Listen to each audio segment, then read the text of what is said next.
Believe we're live. Believe we're live. Believe we're live. What's going on, everybody? 2.1 here. Sports Talk with Friends. First edition of Tap Out. Our prediction on the UFC 281 slate of cards. And I'm going to be Stephen A. Smith with it today, man.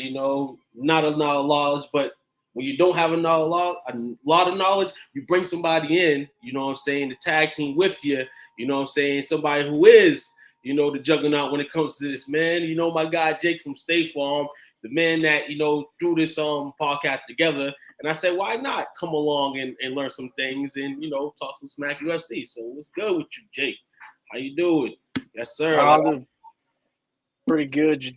Got off work, came right home, started doing a little bit more homework on this. Good morning, fight fans, and I'm hoping this catches and you guys are going to be entertained tonight because this is a stacked card to close out, getting close to closing out the end of the year, the UFC.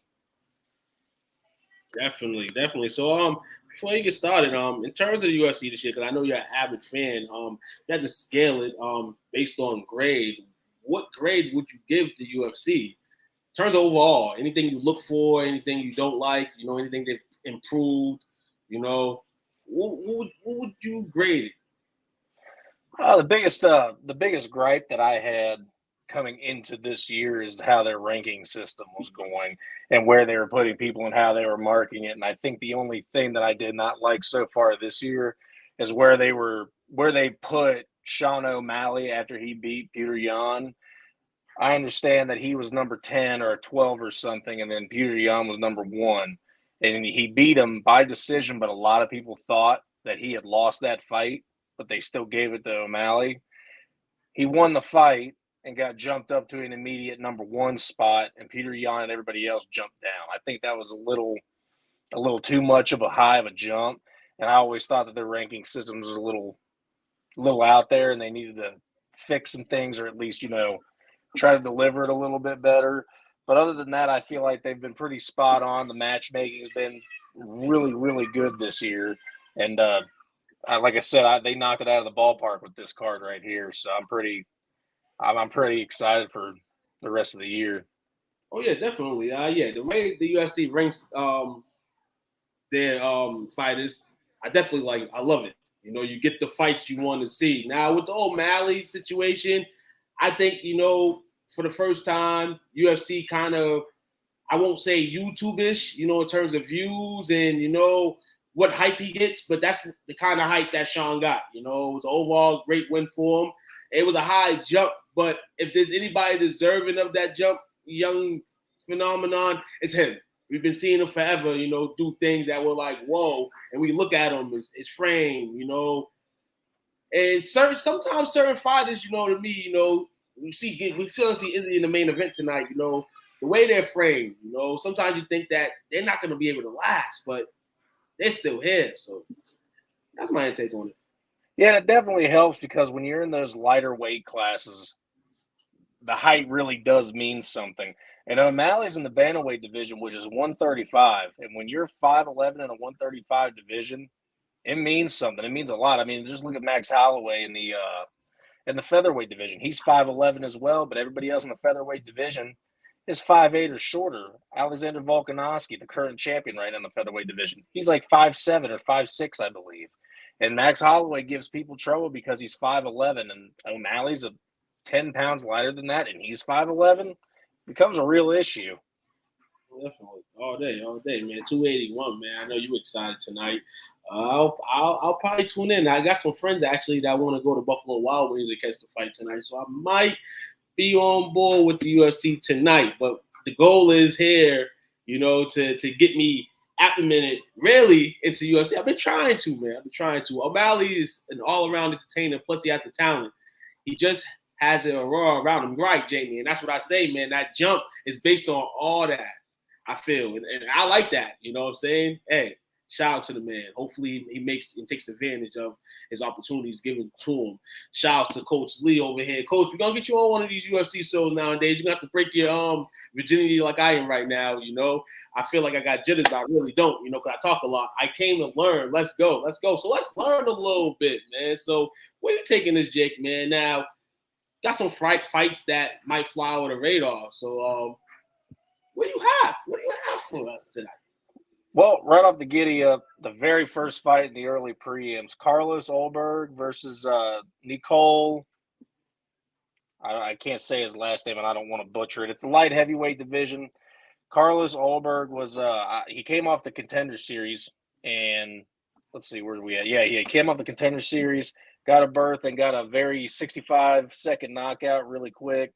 He holds a reach advantage over this guy, but the guy he's going against is coming into the UFC 4-0, which includes 2 knockouts with 11 stoppages, 8 by knockout. So he's coming in off.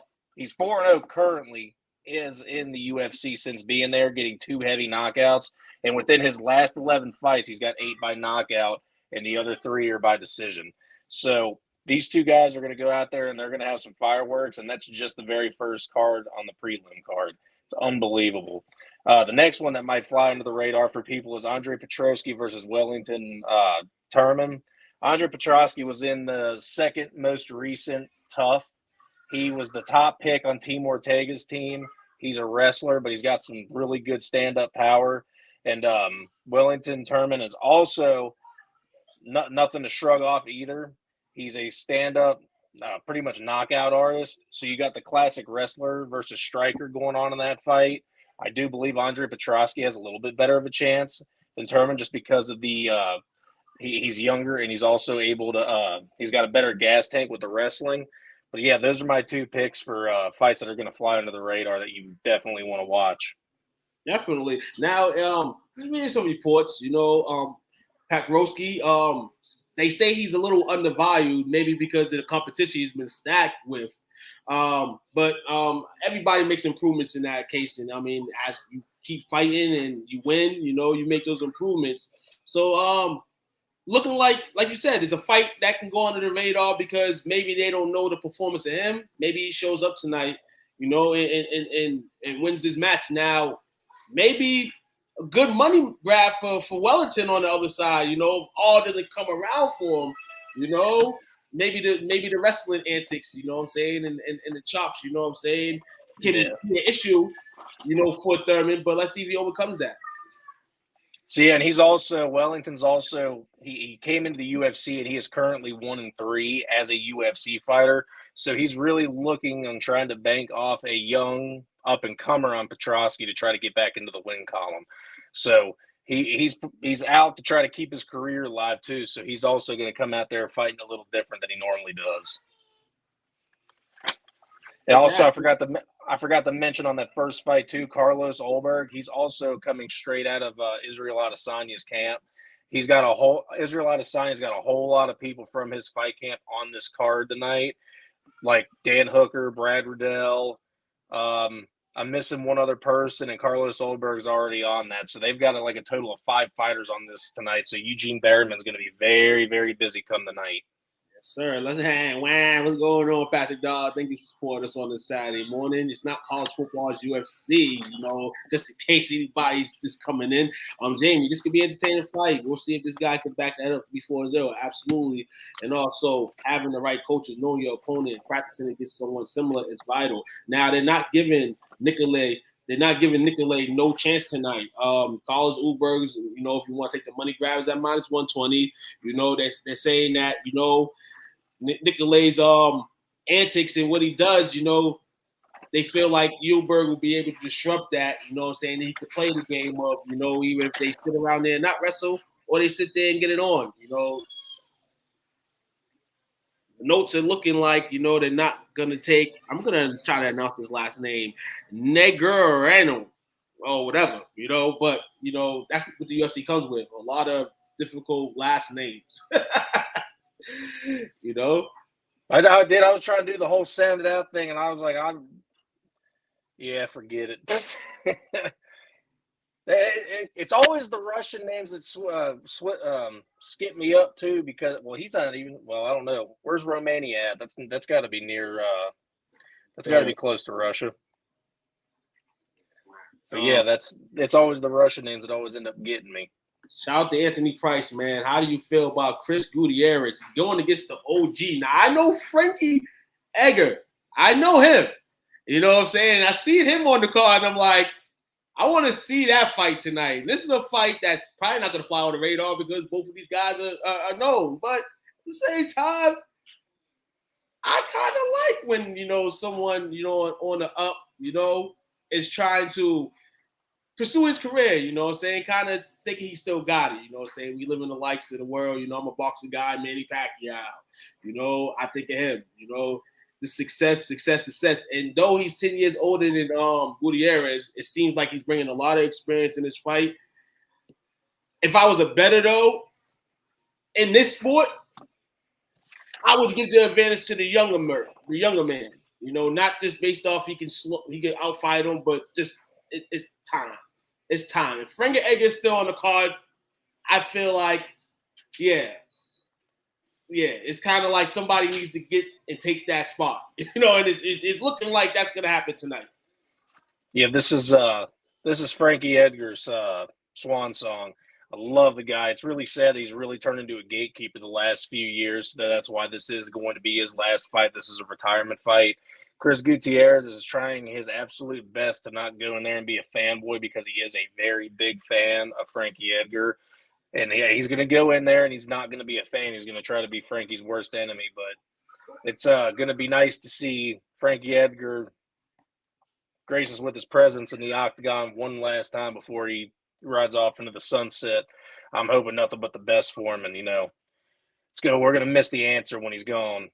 Absolutely. Definitely going to miss them. They have some wild names around the world. I love how UFC unites everyone. Absolutely. All types of people all around the world, man, participates in it, man. That's the love of it. Coach Lee says, what advice do you have for a novice like myself that's curious about the sport? I would say, honestly, just start off with fight nights. I mean, if you really want to go, there's a lot of people that just go ahead and start watching the pay-per-views and then go about it. That's kind of what I did. I was a kid, and I think the very first fight I was able to see was Forrest Griffin and I think it was Rampage Jackson. And it got me into it. I became a Forrest Griffin fan that night, even though I'm 100% sure he lost. It's been a while. It was before 2010, all right? And I'd start off with the fight nights. They're free. They're on ESPN Plus. Sit there. You find your favorite fighter. That's how I found, the diamonds in the rough. Like, Dustin Poirier back when he was young, when he lost to Conor McGregor back in the day. You find someone and you follow their career. And then that's how you get into the sport because then you look forward to that person's next fight. So, and you learn things too. It's crazy just by how much don't ever go out and do it, but you learn slightly self-defense just by watching these guys, pretend to do or to talk about doing the moves and watching the videos online and everything. Most of these guys are on YouTube doing their own little self-tutorials and everything. But I'd say start off with the fight nights, have a few friends over, or go out and do something with your friends and just slowly get into it and start listening to the commentators go because Joe Rogan's very, very smart and entertaining. DC knows what he's talking about. John Anik is also a guy, is a legend in the business, future Hall of Famer. Sit down and just watch and just try to, enjoy, take in what you're seeing because at first it is a lot, especially when I trying to get my wife into it back when, she fell off and then came back into it. It was a lot to take in, and there's been a lot of changes since back when I first started liking it. There's a whole lot of stuff that's changed for the protection of the fighters. So if I honestly had to give the best advice to someone that wanted to watch this, start out with fight nights because they're free, especially if you already have ESPN Plus, which I guarantee most of us do. Find a good fight card, which is the next one, by the way. After this one, the next fight night they're doing is excellent. Start off with that one. Just sit back and watch and just soak it in because it's a lot to take in for sure. Yes, man. I like that follow a fighter, and it brings you in because then you have to watch something. Even if it's a fight, you get into it and things like that. Now I was watching I think it was the Nunes and who should this fight? Nunes, Valentina, or no, not Valentina. It's Venezuela Vixen. I'm losing her name though. She they had that Ultimate Fighter thing, and they had Juliana Pena. The Juliana Pena, yes, and they had they had a brother on there, you know, and he was over there trying to dominate the ranks and all that in the heavyweight division. And I tried to get to it. I was watching it, you know what I'm saying? I got a website that, you know, I'm able to watch things like that on. So I'm just gonna have to tap in more to that to find in the future who would I like to follow. I mean, it's all about the big guys, you know what I'm saying? Of course, you know the big names and all that stuff, but even with the big names, I should have been in the wave line to watch these fights more. But I have been watching them in the last year, you know, it's something exciting, especially knockouts. But enough of me, man. You know what I'm saying? Jake, man, we like you talk, man. You know what I'm saying? Because you bring the flair, man. You go. Man, I like hearing it. Hey. You came into this saying that you're just a passenger seat in the car. I think you're doing fantastic. You know a lot more than you think you do, Daquan. I appreciate you. Mm-hmm. All right, so I'm just going to go ahead and give you a little rundown of the card of what we look like. I'm going to start with the early prelims and move up. If I end up butchering any of these names, I am going to try to get like John Anik and learn how to say them all a little bit better eventually. But like I said, very first fight of the night, Carlos Ulberg and Julio Arc versus Montel Jackson, Michael Trezino versus Choi Sang Woo, Carolina Cole, that one. Sylvania Gomez Jerez, and then a fight that I also would like people to look out for: Matt Frivola versus Ottman Azaltar. So upsets of Jalen Turner and Luis Pena gave way to a lengthy layoff for Matt Frivola. This guy is on a 2-fight losing streak. He lost to Terrence McKinney, who's another upcoming young star, who is 2-1 in his last UFC fights, and he's absolutely killing it, moving it up. But Frivola's from the Contender Series as well, and he is looking to get back into the win column because he's only 9-3-1. But the guy he's going against, Ottman, is entering the octagon 13-0. He just beat somebody in 93 seconds with a vicious one-punch knockout. So you got a guy that's going absolutely crazy right now at 13-0, going against a guy with a 2-fight losing streak. I don't know where the money line is falling on this right now. What's that money line? What money line? What fight? Right here on the paper, they're favoring Frivola, which is kind of crazy, especially with Ottman being 13-0 going into this fight. Yep, they're favoring him. And in terms of the money, I wouldn't put a lot of money on this if I was just betting, honestly, because we don't know. The layoff, it depends on if you like this guy or not. The layoff might affect him. You know, then you want to swing the other way, which is definitely disrespectful. So I think they probably ask you to take Ottman. They probably ask you to take Ottman, or they try to bring the money in upon him. You know what I'm saying? Shout out to the brand, man. What up with you, man? What up with you? What up with you? You know, hey, Jamie, we forgot. Sometimes even your man, the expert in it, man, you know, blurs the name out. Don't forget the name, you know, whatever the case is. But I should have known that Juliana Pena was the opponent, man. Knowing that I watched the show. You know what I'm saying? And you also say it's really a toss-up. I wouldn't put no money on it, right? You know what I'm saying? I made a card for the UFC tonight, not knowing some of these guys. I'll discuss that at the end. You know, pretty funny. Yeah, going through these predictions with you is going to be real fun. I'm excited for it. We head up to the early or the regular preliminary card. You can watch it if you got cable. You can watch it on ESPN News, or if you just got ESPN Plus, check it out on ESPN Plus. You got the fight that I told you to look for earlier, Andre Petroski versus Wellington. Yeah, Turman. I wanted to make sure his name wasn't something else because I was looking at it from afar. I'm like, no, it is Turman. I don't care what any betting line says. If I'm making a bet on this fight, I'm taking Andre Petroski strictly because he's a wrestler. Wrestlers do very well in the UFC especially against guys that like to stand and bang. And also with him struggling like this, he's going to be in there trying to swing and try to do too much to try to get back in the win column against Andre Petroski, who is a very disciplined wrestler. He's going to wait, take his shots, and absolutely take him down. I don't know. Yeah, there we go. They've oh wait, no, that's the wrong paper. I don't know what the odds are. I'm gonna wait for you to go on ahead and tell me, but I want to go ahead and say that they're gonna give this one to Petroski as well. Well, Stronsky, if everything goes right, you know what I'm saying, definitely. Being a favorite too, sneak some easy cash, man, into a parlay or something. I just think honestly, if they feel he's undervalued, then tonight he has to bring some value to the table. How long can you be labeled as undervalued? I don't know, but I think he performs tonight. It's too much, man. Big card, like you said, big card, Master Square. Yeah, it's gonna be a good one. 100%. Next fight we move on to is Meatball Molly McCann versus Aaron Blanchfield. Now, we were talking earlier about Sean O'Malley, correct? Mm-hmm.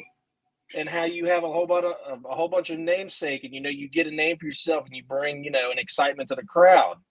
Well, who's two of the most exciting people that we've seen in the UFC just this year?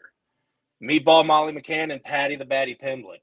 These guys are both from over there in, I believe it's Scotland, and they come over to the United States and they absolutely blow the roof off the joint. Oh, Liverpool, I'm sorry. And Blanchfield is no pushover herself. She sits 9-1, and she was 5-1 in Invicta, so that means she is currently 4-0 at the UFC. And no, my bad. She is 3-1 in the UFC with her only loss coming from Tracy Cortez, which is nothing to tip your hat about. She is very good as well. She will enjoy a 6-inch reach against Molly McCann tonight. But Molly McCann also has a signature with her. She's got a spinning elbow that's knocked out 2 people in her last 2 fights. So she's always going for a spinning elbow, picture perfect knockout like she has the last 2 fights. This is again, anything Meatball Molly's in is bound to be a firework type of fight. It's unbelievable. They have Blanchfield winning by decision, which I think is going to make a lot of fans mad, especially because I know there's a lot of Meatball Molly fans out there. Personally, I think that Molly McCann is riding a hype train. Her confidence is at an all-time high. I think she's absolutely going to kill it. I think she's going to be in there. She's going to win. I know what the record is, and I know how good Aaron Blanchfield is, but I still think Molly McCann just got way too much of a confidence boost, and she's living on cloud 9 right there. She's just going to go out there and tear the roof off the joint. So I think Molly McCann's a good betting favorite in that lineup right there. Well, the betting line, look at the bet, plus 320 on Meatball. So if you're feeling that confident and that money line is at plus 320, you got to drop something on it. You know what I'm saying? Woo, that's crazy. I was looking at this like, woo. Definitely. Hey, if you love Molly that much, put your money up on it. You know what I'm saying? Underdog story is always great to see. And if her confidence is high, she's definitely going to be high in this fight unless Blanchfield knocks her out or something, and ends that. But it should be a good fight, man. If you was a betting guy, would you it's probably projected, with the 2 fighters to go over, was it a 3-round fight? Yeah, 3 rounds. Projected to go over the 2.5. So you said it's gonna go, you think it's gonna go to decision? If it goes into the 3rd round, Aaron Blanchfield's really going to have to start watching out for that spinning elbow, because I wouldn't say Molly gets desperate for the highlight, but she knows what her namesake is now for the last 3 fights that she's put on. She knows what she holds and she knows what she can do. She might start reaching if it gets to the 3rd round, but if she can catch her early enough in the 1st and early enough in the 2nd round, it could spell danger for Aaron Blanchfield. But the longer the fight goes, the better of a chance she has to win, in my opinion. It was Blanchfield has some grappling problems that may affect Meatball. So we'll see if that grappling does pay an effect, because one thing you do know is when you grapple a lot, it takes the energy out the opponent, and Exactly. Price somewhat. We'll see what goes on, man. 2 phenomenal ladies in the octagon tonight, man. Hey, I'm gonna count down now. You know what I'm saying? What time does it start tonight? 6 o'clock? Yeah, prelims will start at 6. 6 o'clock. See, I know something, man. I know the times. Man, you got this down? Definitely. Fantastic. All right, let's carry this on. We'll keep on going here. We got Dominic Reyes versus Ryan Spann. Now, if anyone knows about Dominic Reyes, everyone knows just how, prolific that he's been in the light heavyweight division all on his own, known as the Devastator. He was, heavily in that title contentions, and a lot of people said that he beat John Jones and should have had the title, but he didn't. The judges didn't see that way, and he's never really been the same since. But he took a very lengthy time period off, about a year and a half, and his first fight back is against 4-0 in the UFC, Ryan Spann. But that's not the story. The story is Ryan Spann came in overweight. This is now a catchweight fight. It is not a light heavyweight fight. Ryan Spann was a pound and a 1.6 pounds over the weight limit. So he has to surrender, I believe it's 30% of his purse to Dominic Reyes. So Dominic Reyes, win or lose, is making a nice chunk of change off this fight. That's just, just a small little tidbit. Ryan Spann is 4-0 in the UFC since coming to the UFC. He is a young, upcoming guy. I wouldn't necessarily say, super young, but he's 31, but that's still young in the fight game because a lot of people don't pick it up until 35. But he's young. He's coming in. He has some notable wins against I have a hard time pronouncing these guys' names, but I'm going to try. Misha Kirkunov and Ion Kutaba. Kutaba is the guy that dresses or paints himself up as the Green Hulk in the pre-fights. And Misha Kirkunov has been a very known guy in the light heavyweight division for a while for having wins over guys like Paul Craig. So it's nothing to shy over. But from what I'm seeing, Ryan Spann can stand and bang, and he is also really good on the ground if you get him to the ground holding, what is this, 5 knock? Oh, wow. He's got 5 knockouts and 12 submissions, and then 12 submissions, 3 decisions, 5 knockouts for 20 wins and 7 losses. But he's also been submitted twice and knocked out 3 times, which spells trouble for him because Dominic Reyes is a very good stand-up fighter. So his best chance, in my opinion, is if Ryan Spann can get this to the ground. But I don't think Dominic Reyes is going to go down that easy for him.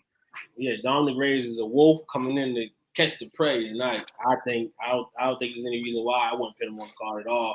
You're telling me a man is shaky when the lights are on. Yeah, he's probably going to be shaky still when the lights come on. In that case, for Ryan Spann. But hey, if you're looking for diamond in the rough, take him. But I wouldn't. Dominic Reyes, man, yeah, he definitely got probably to the fans' perspective, he probably got jacked out of that John Jones fight. But everybody knows, if I follow anybody, it's John Jones. That's my man. So he did not beat John Jones. If he would have beat John Jones that night, he would have had the title. Just had to fight a little bit harder. But hey, that's the way certain fighters, especially the GOATs of the game, are treated. You know what I'm saying? I feel like sometimes we can compare sports, the boxing and the UFC, like when you're in title fights and trial situations, they look for you to do certain things. And even if you feel like you're doing those things, you may not be doing it according to them. And it's kind of messed up the way they kind of judge fights, championship fights, especially when you're fighting a champion that is superior. But sometimes, you get results like that. You're sitting there boggle like, didn't this man do enough to win? It's crazy. Yeah, then Dominic Reyes is also, you got to think about this too. Ryan Spann missed weight, meaning that this was a tough weight cut for him. So him trying to rehydrate and get up and ready for this fight, he's probably not feeling too good. Dominic Reyes has been off for 18 months and had no problem missing weight, so he's also rehydrating fine. I think he was like in the middle of the pack of the people that went and took and got the weight done because a lot of people came right as soon as the show started yesterday at 8:50, and then Dominic Reyes went on, and one of the last people to go and get on the scale was Alex Pereira, who is going against Israel Adesanya in the main event. So there's a lot of stories behind that, but we'll get to that when we get to it. So yeah, I think who's going to be more rested when we get actually into the fight? I think Dominic Reyes is going to come out there looking like a young wolf, like you said. So best watch out. That could be another really entertaining fight for you guys. But for the main preliminary fight, the prelim, you got Brad Riddell going against Renato Moicano. Brad Riddell is coming off 2 losses, one by submission, one by spinning heel kick knockout to the head. Renito Moicano is, what is he? He's 16 wins and 5 losses. 9 of those wins are all by submission. And Brad Riddell's is currently sitting at, where we at, 10-3. 2 of those losses are by submissions. I kind of don't like where that spells for Brad Riddell, but this guy is coming out of City Kickboxing. He's one of Izzy's teammates. So these guys are well prepared, and they have a whole lot more hype behind them and together when they're all on a fight card together. So he might be a better Brad Riddell than what we normally see. He opened up his UFC career perfect 4-0. He easily gained the nickname Quake just because of how destructive he was. He is a very good fighter, but he just got caught in his last 2 fights. So it's going to be pretty interesting to see how he comes out and fights. And like I said for Moicano, 9 submissions in the UFC. 9. And he doesn't have a knockout. The other wins are by unanimous decision. So this guy's out here to try to submit you. Brad Riddell can go into deep waters and go down to the ground with somebody, but I do think that Moicano could get this win by submission if it gets down to the ground and ends up being a true dogfight. So if Brad Riddell can get him out of there in the first round by stand-up, it's his game. But if he just gets into the second round, this turns more into Moicano's type of fight. It sounds like, to me, probably something I wouldn't even touch in terms of the ban, because it seems that, Moicano, has some defensive issues, but at the same time, from what I've been reading the last few days, Riddle kind of starts slow. Yes. So you might just want to enjoy this one. You might just want to enjoy it, you know what I'm saying? Because we don't know what that could go on, It can be a fest. I won't say slugfest, you know what I'm saying? It could be a fest. Both guys are trying to just gain advance. First person that makes a mistake, toast. 100%. Yeah, that I completely forgot to mention that. You're right. You called that out really well. See, look at you. You know your stuff. I'm trying, He man. He is a slow starter to a fight, and that is what normally gets Brad Riddell in trouble. So if he does not come out and he's not minding his P's and Q's, he very well could be getting taken out. And I don't want to say that because I want to see Izzy's camp do good. I personally am not as big as an Izzy fan as you think I might be because I'm an anime fan, just like he is. But I'm ready to see something new happen. I'm ready to see someone else take that home. You know what I'm saying? I'm a little bit more – I'm more excited for the fresh guys. But that takes us to the main card. The 5 fights that we're all looking forward to, the one that we spend our hard-earned money on. I'm so excited for this. So we got the Hangman, Dan Hooker, going against Claudio Pulis. I don't know how to say his last name, but I was close. Dan Hooker is coming off 2 losses. 2 losses, but this guy was a mainstay, top 5 in the lightweight division for like the last 2-3 years. And he's got knockouts to the guys of Michael Chandler. And I believe he also lost to Dustin Poirier. And Arnold Allen, a really good up-and-comer Brit. He's really good. Claudio Prince Peru Pulis is a submission specialist. Dan Hooker has got to watch out for this guy. I told you about Molly McCann. Hold on a second.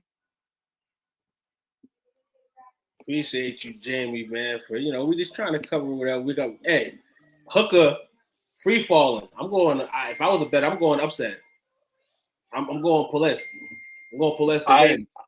I would have to go with you on that because you think, just like I was letting you know about Molly McCann having a signature move with that spinning elbow, Claudio, he has got a mean knee bar. He has got 3 wins by knee bar in the UFC already. It is one of the most nastiest cranks I've ever seen. Knees go, they go back and they flex like this. They don't go the opposite way, and you see a bend within a leg. It's disgusting. I think Dan Hooker might get submitted tonight. And I love Dan Hooker. I think Dan Hooker is fantastic. I love Dan Hooker, always have. He's actually the reason I became such a big Michael Chandler fan because of the way Michael Chandler knocked him out. So thank you, Dan Hooker. But I like Dan Hooker a lot. I really wish that he could last in this fight a little bit longer, but I don't see it happening. I think he loses by knee bar. And then you got Chris Gutierrez. Chris Gutierrez and Frankie Edgar, fight we spoke on earlier. Ways in the race for this fight, man. For Edgar, first off, man, he's gonna have to exploit Gutierrez's kick heavy offense, for regular takedown, especially being old. Let's see how long he can do that. And it's gonna be a war. It's gonna be a war. One thing about them old school UFC fighters, it's gonna be blood, sweat, and tears. See all that. Yeah, I'm hoping for a nice goodbye for Frankie Edgar. He's had the last 3 fights I've seen him in, he got kneed by Sandhagen, caught with a right from someone else. I mean, they probably got it here in the stats somewhere. I don't know where, but yeah, it's been bad, and I guarantee the money lines got Chris Gutierrez winning this fight. I don't see it happening any other way. But it's saying Edgar is going to defeat Gutierrez by unanimous decision. And I think the biggest thing that's going to stop that from happening is the fact Chris Gutierrez is such a big Frankie Edgar fan that he might not go out there. But these guys got pride as fighters. Chris Gutierrez might go out there and say, I love you, I'm a huge fan, but you're going down. And that's just how it's going to happen. So Facebook just yelled at me for saying Dan's last name. Facebook always yelling at somebody. It's too early to be yelling at people. Facebook, man. Let people enjoy their morning. You're not lying, but yeah, I think it's going to be interesting. I'm hoping Frankie can go out on top. He deserves it for everything that he's done for the sport and done for us as the fans. And now for the fight that Taquan, I know, has heard me not shut the heck up about, that I love and I cannot wait. It's so hard to root for somebody because I love these guys so much. Dustin the Diamond Poirier versus Iron Michael Chandler. Gosh, this is going to be a fight. This is going to be the immovable object versus the unstoppable force. It's going to be insane. You got Iron Michael Chandler, who's coming off of a front kick to the face, making Tony Ferguson look like a chicken nugget. You got him doing that mean right hook to Dan Hooker, completely taking him out. That unbelievable fight with Justin Gaethje that I personally thought he won. And then he had a title fight in his second fight in the UFC against Charles Oliveira. Also, when he first got to the UFC and it came to it was a fight. It was who was it? It was Khabib and Justin. Yeah, Khabib and Justin. One of those two didn't make weight. Michael Chandler was the step-in. He was just coming from Bellator, and his first duty on the UFC site was backup fighting for a title fight. If that shows the praise that Dana White had for Michael Chandler, that's it.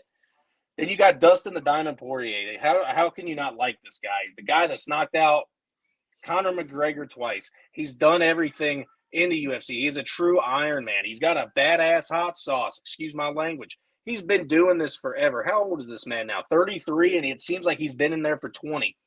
But then, like I said, his notable wins are over guys like Conor McGregor, Dan Hooker, Max Holloway, Justin Gaethje, Eddie Alvarez, Anthony Pettis. The list goes on.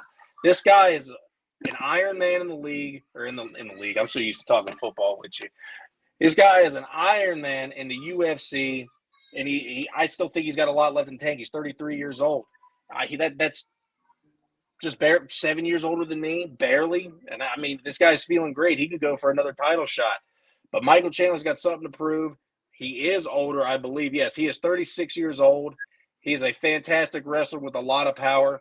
There's a picture circulating on the internet of him from a couple months ago with a full dad bod, beer gut and everything. And he was, I think, 180 something at that point. Came into this fight looking like he was chiseled out of stone. He's got rocks for hands and knows just how to knock someone out instantly. It takes one punch from this guy just for it to be over. So I'm expecting fireworks. I'm expecting this to be a banger. And the good words of Michael Chandler, see you at the top. What's your take on it? Somebody getting knocked out tonight. That's all it smells. I've seen these guys last few fights. You know what I'm saying? These guys get to the point. Hold on. When you get to the point in the UFC, that's all I need. You get to the point. You know what I'm saying? I understand you want to be strategic and, you know what I'm saying, study. No, you studied enough. Now it's time for the test. You know what I'm saying? So put the pen and pad to the paper. yeah, it's gonna be fireworks in this fight tonight, man. You know, hopefully Michael Chandler's chin is not on the floor at the end of the night, because I think that's what Dustin's looking to do, and I know Michael's looking to do that as well. But if I had to pick, I probably would think Dustin, because Dustin took my boy out, dog.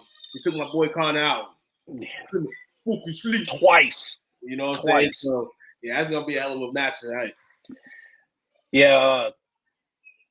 They were talking, and Dustin said, Michael Chandler better not come out and fight me the way that he fought Justin Gaethje, because he will not win.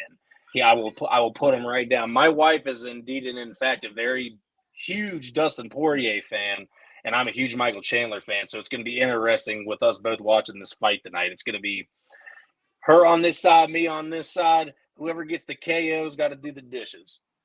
Gotta do a KO. Gotta make the breakfast. You should make the breakfast for Sunday morning before Fantasy Football Insight. Yeah, so Jake could be mad. So Jake could be mad making breakfast before he goes on the Fantasy Insight show and not go to work on them some more. So hey, right.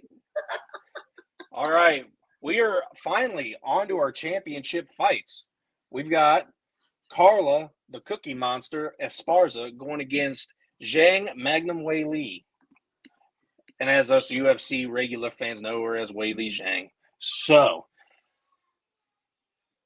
for being so small, Weili Zhang, 5'4", weighing at 115 pounds, apparently can hit just as hard as Michael Chandler. She has held the title. She is the only woman in the strawweight history to knock out Joanna Jędrzejczyk. Unbelievable.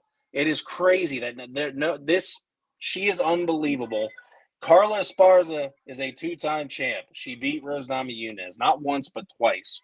She also has really notable wins. The difference is this is a classic striker versus wrestler. Esparza is fantastic on the ground. She goes to her wrestling almost every fight and gets someone to the ground, no problem. Can Zhang Weili stop that? Can she withstand the mauling? Because this is a 5-round fight. By the way, if anyone didn't know, the fight with Dustin and Chandler, I don't mean to regress to the previous topic. It is a 3-round fight, not 5 rounds. Just in case anyone missed that, because there was rumors going around that it was a 5-round fight. It indeed is not a 5-round fight. It is a 3-round. Shout out to you, Brandon. See you at the top, boy. Shout out to you. There we go. Thank you, Brandon.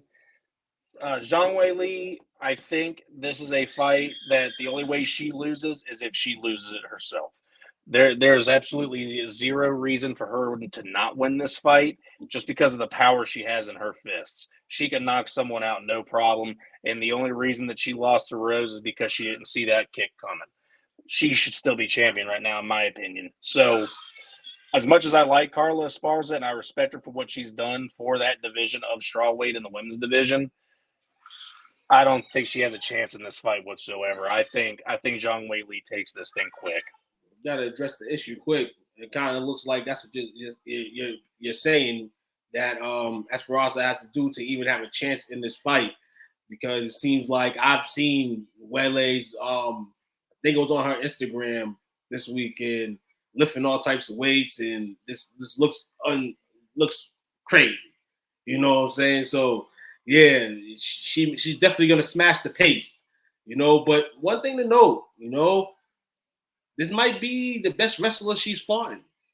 You know, and the thing is, man, you're gonna have to wrestle yourself to a victory tonight. It's kind of high on the money end, you know, for Weili, you know, as it always is, because she's that dominant. So keep your eyes out. I like to kind of say when this title's on the line at an event, it usually splits. You know, so if I had to go one champion to lose their belt, it would be in this matchup right here. 100%. Yeah, I completely agree. That's she's got the hardest fight for a champion that I've seen in a while. And the crazy thing is, it is not often that a champion, defending champion, goes in as the underdog. The last person that went in as an underdog into their title fight was Stipe going against Francis. And to be honest, I don't blame the odds takers for that one. I would not want to go against Francis. That was I'm still picturing that knockout of my God. The way Stipe's leg went, oh God, it was horrible. Well, this takes us to our main event too.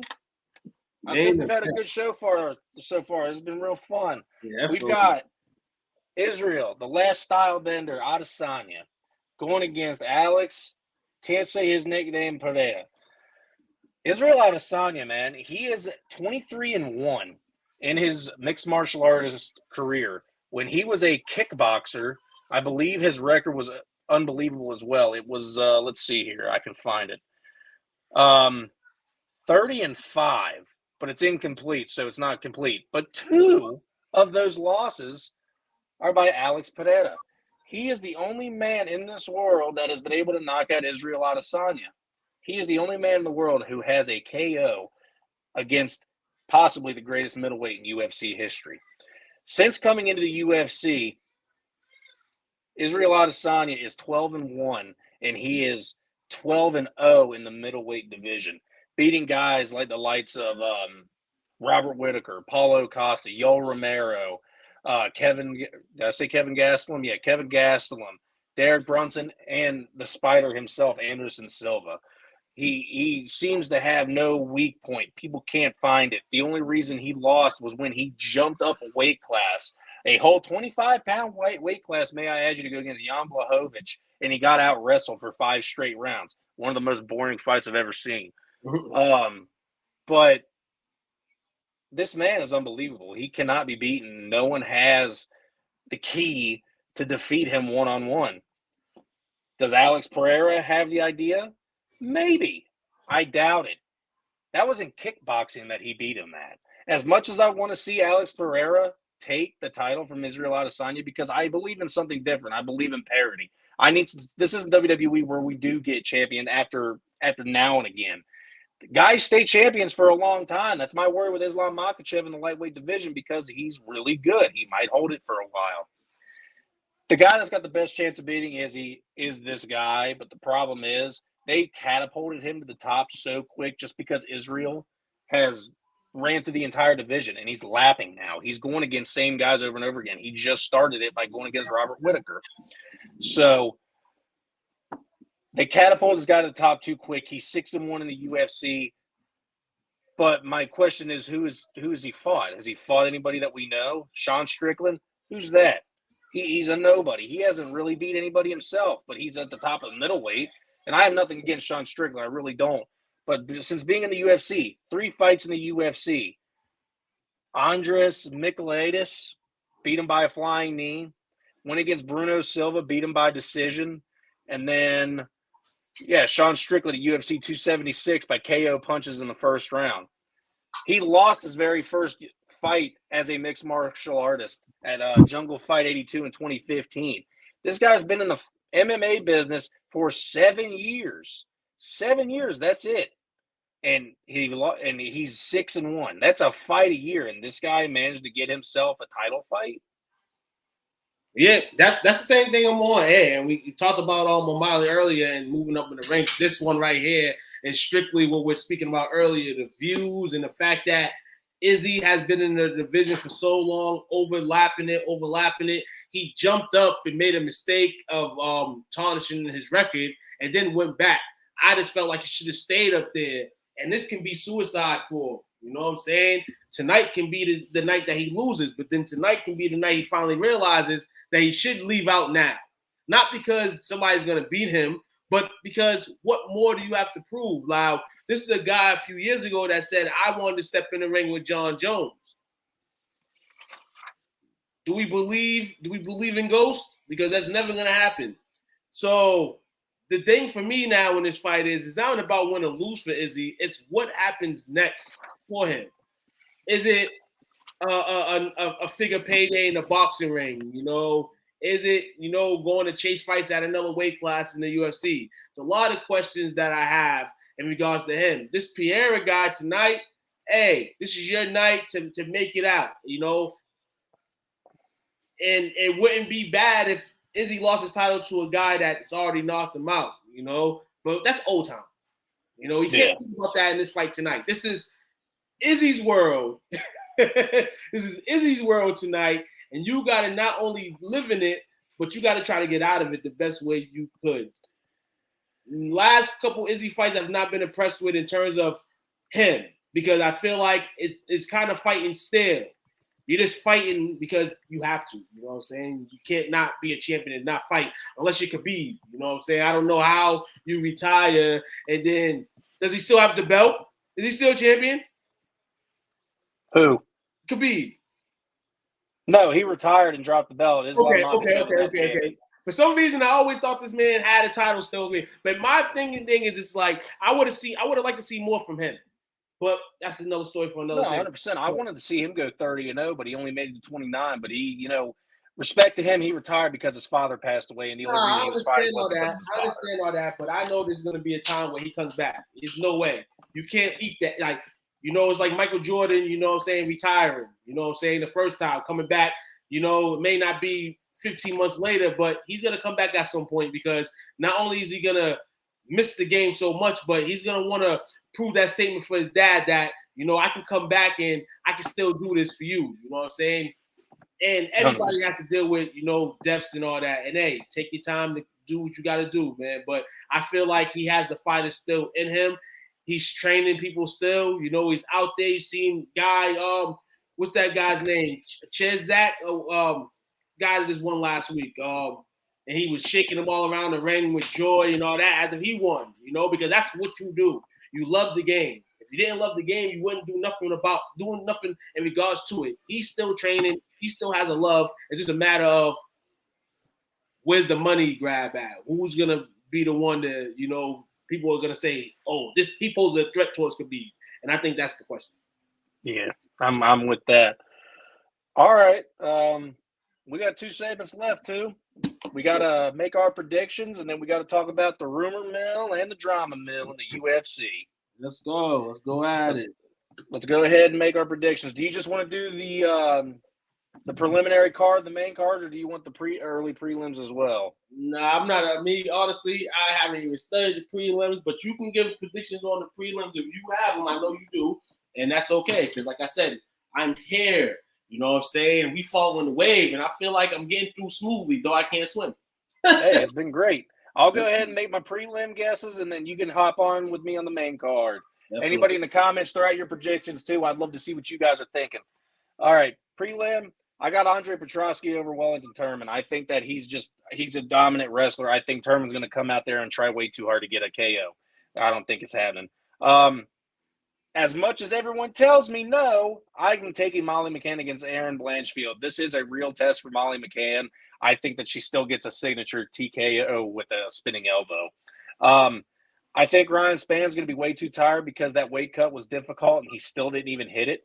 So, yeah, I'm taking Dominic Reyes in a returning fashion of 18 months. He's finally back. We've been waiting for you, buddy. Welcome back.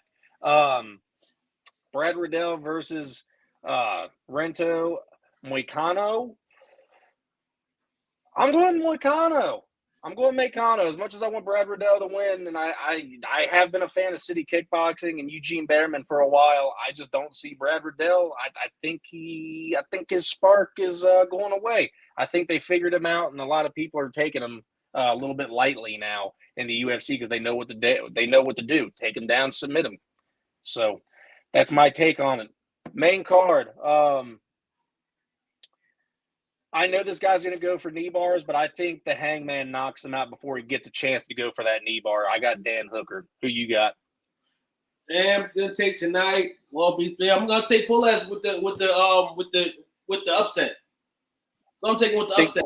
But you think he's hitting that knee bar? Yeah, I think he's gonna hit that, man. I'm gonna start off this pretty main card with a knockout or upset. That is nice. I like it. Frankie Edgar versus Chris Gutierrez. I am going Frankie Edgar strictly for that. I want to see him go out on a swan song on this horse into the sunset. I got to see it. So I'm going Frankie Edgar by decision. I don't think he's I think he deserves it. I think the UFC and the MMA guys are going to be looking down on him today. This is like I said, man, treading water at an old age, man. kind of tough, man. And the heart wants me to take the old man, but I'm gonna go to old man too, man. Like I said, like you said, we want to see him, in good health after the fight, though he probably won't be, but we want to overall, be able to acknowledge this OG, in a win, not in a loss, it's devastating for him, especially being the fighter all these years, man. So I'm going to take the old man. Chris, you're in there. Nobody's saying that you can't win, but tonight's Frankie's night. Oh, I am with it 100%. All right, I'm going to let you go first on this one. Who you got between Dustin Poirier and Michael Chandler? Dustin Poirier, Michael Chandler. I got Dustin. I like the way he talks. I like the way he walks. I like the way he just goes in there and, performs, man. You know what I'm saying? Win or loss. This guy is the modern day. The guy that he beat, he's not Conor McGregor by no chance, but, hey, he's going to talk crap. He's going to talk that crap. Other than Kobe Covington, this guy's going to talk to you. You know what I'm saying? In my eyes. And I can't wait to see Kobe fight. Kobe, despite everything he lives for, I actually like him. And people don't realize that this guy was a professional. He was a professional wrestler. So I am 100% with you. I absolutely hate the guy as a person just because his politics are stupid. I hate it. But this guy is so damn funny. And he's actually a really good fighter, too, when you watch him. He's a damn good wrestler. He knows how to stand up. I believe he was beating Kamaru Usman in the fight until he got clipped in the fifth. There was only 2 minutes left. He needed 2 minutes, and there would have been a little bit earlier than Leon Edwards. You have too many favorites. You have too many people that people like. He's like the heel, the true heel of the UFC. But Dustin Poirier, man, he should get the best of Michael Chandler tonight. Like I said, I think this is going to be fireworks. You're going to see a lot of interesting things, but I think Dustin holds it down. You need to try some of his hot sauce, Taquan. I do. I need to look it up what it is, man. I like hot sauce. Hey, by the way, I just so happened to watch your Veterans Day video with Josh from 3 years ago, and I saw you didn't want that spicy chicken sandwich. You're like, I don't do spicy. I don't want that. Don't give it to me. Yeah, I can't. Individual hot sauce. Depending on the hot sauce, you know what I'm saying? I kind of have my days, but if I had to choose between original and the spicy, I'm going to choose the original all day. Josh, I'm with you. On the other hand, he was chosen with the spicy, and you've seen what it did to him. Oh, he was knocked out cold. He's going to be what Dustin Poirier is tonight, knocked out cold. Iron Michael Chandler's hitting him with that right, and it's going to be over. I got Michael Chandler. I love this guy. I've loved him since he was in Bellator. I am going Michael Chandler with the a third round KO. Saying, you're going with the Swans, man. Hey, it's like I said, if you lose tonight, you gotta make the missus breakfast tomorrow. I'm down with it. We just bought a carton of eggs. I love me some scrambled eggs. I can't wait to have them now. All right. Carlos Esparza versus Zhang Weili. I'm going Zhang Weili KO in the second round. Like I said a few moments ago, usually there's 2 championship fights. I'm gonna take Carla Esparza. I'm gonna take Carla in upset. I don't know what the hell I'm talking about, but hopefully by tonight I do know what I'm talking about. I just think there's 2 title fights. I gotta pick one to switch. It's always been my rule. I'm just saying, you might, if you take that, you might want to get in on a parlay because you can win some serious money off of that. Yeah, man. I'm just speaking on it like, hey. Classy. Well, it's going to be classy as it come tonight. But, when it's there, you're chasing it. You won the title twice before, you're looking for that third one, as close as you're going to be right now. So go take it. All right, the moment we all been waiting for. I want you to go first on this one as well. Israel Adesanya versus Alex Pereira. Who are you taking? Izzy ain't losing that Madison Square, man. Check it like that. Izzy ain't losing at Madison Square. And they hyped this fight all the way up for it to be at Madison Square. And I think that Izzy's going to prevail. I believe that Alex will come, early, doing things. The question for me is always been is this how long can withstand? If Perrier is heavy, is strong like he is, it's gonna be a difficult fight for him. But I just think in all the experience, the aurora, there's everything around you. And the fact that we all know that in your last 3 or 4 fights, we haven't got the Izzy that, we're accustomed to seeing. I think we have to see it at one point or we're never going to see it again. And tonight, Madison Square, big lights, and the Big Apple, he's going to take a bite out of crime and take a bite out of Alex. My opinion. I hit the wrong button. We're good. All right. Yeah, no, I want to see someone beat Izzy, but I don't think it's this guy. I don't think he's got enough experience. I'm picking Israel Adesanya, and I hope he does get a win back by knockout because he deserves that. He's been a great champion. I love his smack talk. We both love our anime. Yeah. I want to see him get a knockout. It'd be fantastic for him to get his knockout back against him. I would take that in a heartbeat. And he needs to get out of the division afterwards. He needs to get out to the division afterwards. After he wins the fight, he needs to announce that he's going to jump up and do something else. He's going to have another venture, another division. That's what he needs to do. Because this is what happens when you keep jumping. Now the media has hyped the guy from your previous venture that beat you, and they're trying to bring him in to dethrone you, and you feel in a certain type of way. So your answer is tonight to handle business. And then now, normally I have a question for Coach Lee, but I think because you're helping me co-host this thing, I got a question for you, Taquan. Mm-hmm. Where do you think is a bigger place to perform, fight, anything? Is it New York or is it Vegas? The UFC has gotten so in love, and Vegas and UFC have so much of a love-hate relationship that you can never take that away. But when anything's in New York City, it just hits that much different. Now, maybe nowadays not because, we're used to, though the Knicks haven't won in a long time, you're used to a lot of good stuff happening in the Garden. So overall, I would still say the Garden for what it is to me. You go in there, just New York in general, the holidays is coming up. The weather is pretty nice right now, which is weird, but you live with it. Yeah. And you're going to see, as much as Las Vegas as well, you're going to see celebrities all over, but this and all, you got to expect that. We're always seeing the UFC in Vegas, and out west. It's good when the UFC is in the East Coast.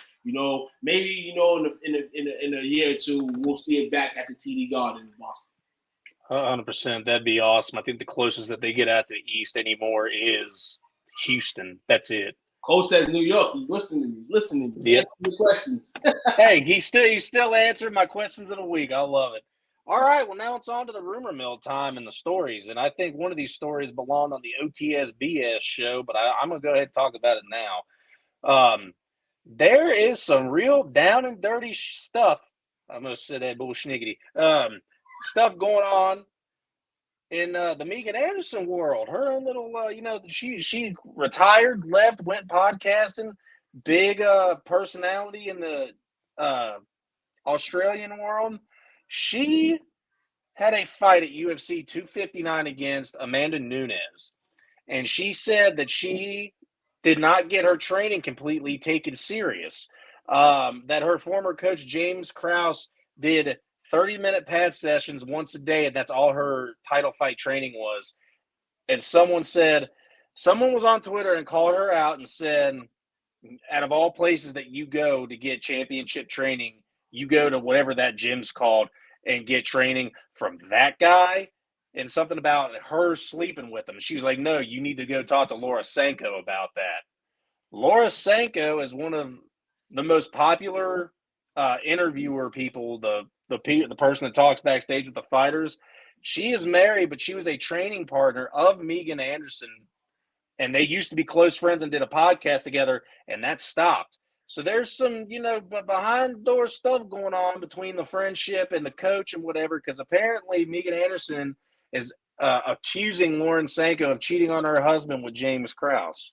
Oh, It is very down low and disgusting over there what's going on with Megan Anderson and these coaches right now. I don't know what's up with it, but that story broke out yesterday or 2 days ago, and it's a little insane. I feel like somebody is kind of salty in Anderson, you know what I'm saying, for all the stuff to come out and add and drag someone that didn't have to do with that training. Unless you think that her and him having affairs was the reason why your trainings were shortened and he didn't do anything with you. But, you know, as I heard you say, people were asking her, why were you training with this guy, knowing that you had a big fight? Yeah. And you didn't listen, and you got yourself in this, man. So regardless if Sanko is having an affair with him or whatever, we all know from all this other stuff happening in the world, they're not going to lace her. They're not going to mace her. They're not going to go crazy over going to her door and da-da-da. They're not going to do that. You know, the guy at the end of the day, this man is going to be on the spotlight, and, I mean, he deserves it, and this is the things he was doing. 100%. Yeah, man, I saw that story break, and I was just like, that seems real high school. I'm not a fan of that. There's no reason to bring anything like that up. I mean, you lost the fight. This was back in UFC 259 when Izzy was fighting for the light heavyweight belt against Jan Blachowicz. Like, this was a long time ago. But yeah, I guess we'll just see how that. There's really nothing to really see pan out. Megan Anderson isn't fighting anymore. James Krause is still coaching, and Laura Sanko still got a job in the UFC. It just really sucks seeing petty drama like that happen within UFC, especially when you're trying to get people into it. But I don't think it's going to affect people's love for the UFC. Yeah, I think they're going to have the same thinking process you do, that she's just being petty. Right, and then in terms of James, you know, whoever does work out with him, maybe it takes a stop. But I mean, hopefully, you know, nothing tarnishes him. You know the way it is. But I mean, for a female's sake, you know, who's going to want to work out with him? You know, this is the game. You know, though it wasn't a fighter that he was having an affair with, supposedly. Yep. On the next topic, talking about the pay-per-view again. The weigh-in started Friday morning at 8:50, and Israel Adesanya was one of the first ones at the scale. And once the weigh-in start, you have 2 hours to get to the scale and attempt to make weight. His opponent, Alex Pereira, was minutes away from that 2 hour mark to weigh in. He had a bad weight cut. He was only 0.4 pounds under the championship fight weight limit. So it's going to be interesting to see what kind of a fight we have tonight, considering that Izzy started rehydrating his body 2 hours before Alex Pereira did. And also, it just shows that it was a bad cut, or maybe it was a mind game. What do we know? I don't know really how to take it. I think it's a mind game. When you got the money rolling in, everything's a mind game. You know, it's all been a mind game. The way he got this title shot is a mind game. At the end of the day, yeah, you know what I'm saying? Not wrong. Look at it. You know, I knocked him out. Hey, if you knock me out, Jake, and I'm forever beating people and destroying people, and then you knocked me out, Jake, years ago, you're still going to have that notion, and people are going to have that notion that you could probably still knock me out. We'll bring him along. You know what I'm saying? And say, for Izzy, you know, Izzy has to. I feel like it was smart on Izzy's part too. You know what I'm saying? Because Izzy knows now that he can kind of, you know, get to where he needs to go. So they're both going to play a mind game with each other. They both respect each other. You know what I'm saying? I feel like in the fighting aspect, I don't know what their relationship is, you know, outside the ring, but I think they're playing mind games with each other. And the only way you can find out how those mind games are going to, you know, portray themselves, Madison Square tonight, man. Tune in. It's going to be a banger. Last one I got. I don't know if this is announced, breaking news or whatever, rumor mill. I sent it to the group. I don't know if you saw it. I don't think you did. Apparently, Ariel Helwani broke the news that UFC 290, which, mind you, is 9 months away from now, Conor McGregor will be fighting at UFC 290 against Charles the Bronx Oliveira in the main event. How do you feel about that? Because I know you're a McGregor fan, and to have an announcement like that, rumor as it be, breaking news if it's actually real, how do you feel about seeing your boy back? I wish Oliveira was still the champion, but this is the type of thing that Conor McGregor speaks about. in terms of he's that money man. So whatever fight Conor McGregor has in the UFC is gonna be a money matchup. This is a money matchup right here. This is against a man that's gonna go in there and try to chew you up as well. Trust me, this is not an easy fight. But this is the thing about Conor McGregor. And when he was winning fights, it was nice. And since he's been losing fights, it doesn't look good. But at the end of the day, you're still gonna pay to see this man. You know what I'm saying? Next June in Vegas, yeah, I cannot wait for this, man. I've been waiting for Conor McGregor rumor mill, aka something that was supposed to happen or gonna happen to pop up, and here it goes, man. The Fucking Man is back. I am back. The Fucking Man is back over here. I'm gonna win in Las Vegas. I'm gonna drink my whiskey too. Let's go, Conor. I like it. I like You know it. I like it. Conor. You know I'm betting for Conor, dog. Always, man. All right, well, that wraps up the segments and everything, man. You got some shout outs?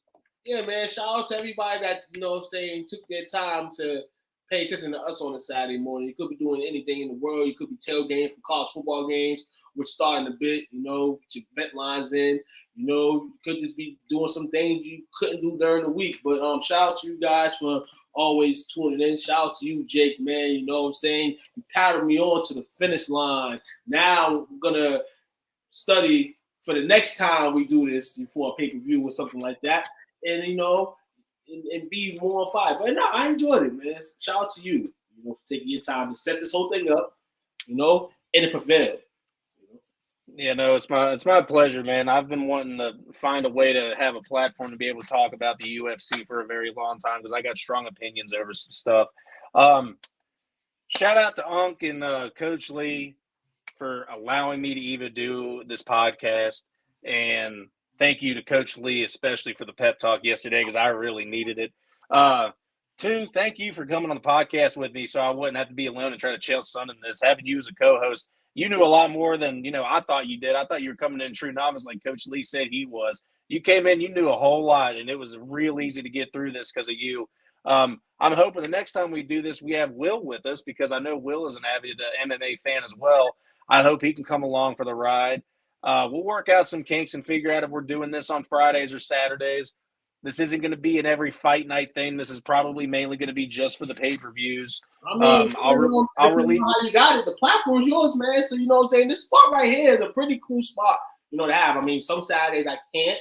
You know, sometimes I can, man. But like you said, man, shout out to Coach for, you know, setting up the streaming link and all that. Shout out to Leroy, you know what I'm saying, for, you know, setting the platform, you know what I'm saying, and him and Coach combined to make this platform what it is, added some gangsters like us to the platform. Now it's expanding, and that's all we doing now is expanding and giving you a lot of different things as we're going to start doing, you know, outside of sports, you know, to real life issues and, you know, all this different stuff going on in the world. We're all just going to put it into one, you know what I'm saying? One day you're going to see us on all TV lines and all cable companies. We're going to be on fire. And like you said, of course, shout out to the brand. Shout out to all my friends, all your friends, and everybody on the page for tuning in with us today. I think this first show was a big success. Thank you again. Enjoy the fights. God bless. See you at the top. Yes, sir. We out, America. And remember, tune into the UFC. Easy.